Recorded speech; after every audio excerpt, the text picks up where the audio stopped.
people trying to label, or people trying to, and then it affects people with such issues to be able to come out to speak. Kind of support, mental health support that we offer in the workplace to people who have mental health conditions before we can have an expert arrival that will take that. It can be issue that is lasting for a period of time. Maybe someone just got divorced, or someone just passed through a particular stage in life and is not feeling himself like he's supposed to be. Someone that is always excited in the workplace, for example, is always happy, then suddenly he starts, you see him being seclusive, being idle, trying to be alone, not concentrating at work. All these things can have a later ordinance of 1916, and that was crafted by colonial masters. It was crafted in 1916. I think it got repealed to 1968 or so. 1968 or so it got repealed, but even at that, it still does not have those issues that look at mental health in its full place. Someone received a shocking news. At that moment, the person can collapse. At that moment, the person can have seizure. At that moment, the person can go through an emotion, a sort of depression that can behavior injures another person, that even leads to the death of another.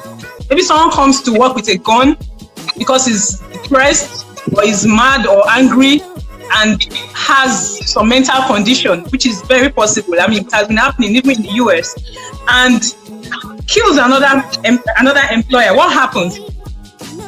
Does the position of the law, does it change the fact that an insane person, when the person is pleased insanity and is proven, the judge accepts the plea of insanity, does it change the fact that that insane person will not be prosecuted? Will not be people running excessive work hours, people running themselves beyond their coping capacity. If you follow reports, you look at the lady that died sometime last year or 2 years ago in Japan, where workers are often beyond their regular hours. She knew she was going to die. She has logged in more than 48 hours non-stop. And what do you expect? Some employers of labor are just concerned about, do the work and just get paid and just go, Mm-hmm. And what they don't realize is that it affects productivity. It causes decline in productivity. So what they're actually aiming at is almost like penny wise pound foolish. You can't manage who you don't know, and that's where we look at let every staff be adequately profiled, and that is where we look at HRO and employee relations managers. Let every if there's an emergency, to check what's happening to the person. Same thing applies to this mental health state. Check, observe, have your chart for behavioral based safety.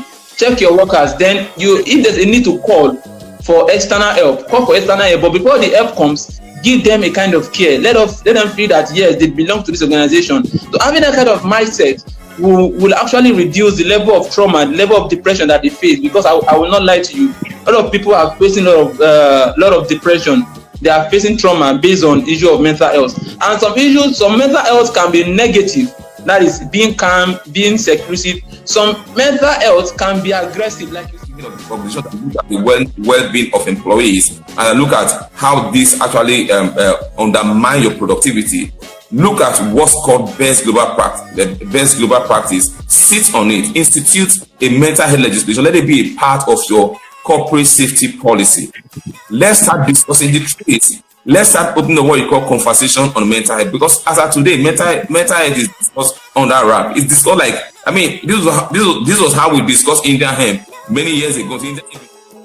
Each department having a representative that observe the workers. So when they observe the workers, there will be another department that summarizes them all together.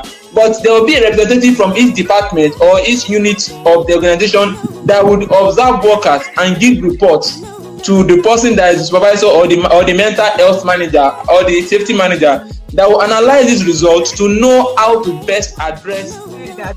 Mental health issues is for everybody. It's for everybody to talk about. It's not just for the mental health experts. So, it gives us the credence. It makes us credible enough to be able to sit together and have this conversation. Because the more we talk, it doesn't only come from the office, it also comes from the home. So understand that employee works in has a home, he has an office, but I agree that we stay higher numbers of our work hours in the office. He also has a home. There may be some issues, underlying issues that are securely from his home. Him stay back in the office, afraid to go back home. These are indicators that we should look at as employees and start seeing how you can. Really appreciate you. See you all next time. Be alive, stay alive to listen and to get attention to our next episode. It's going to be a wonderful moment again. It's going to be a very interesting topic that affects the workplace. Anytime you see our link for our event, always try to share to others so that we'll all come together and have a wonderful time together. Thank you all for listening. Bye.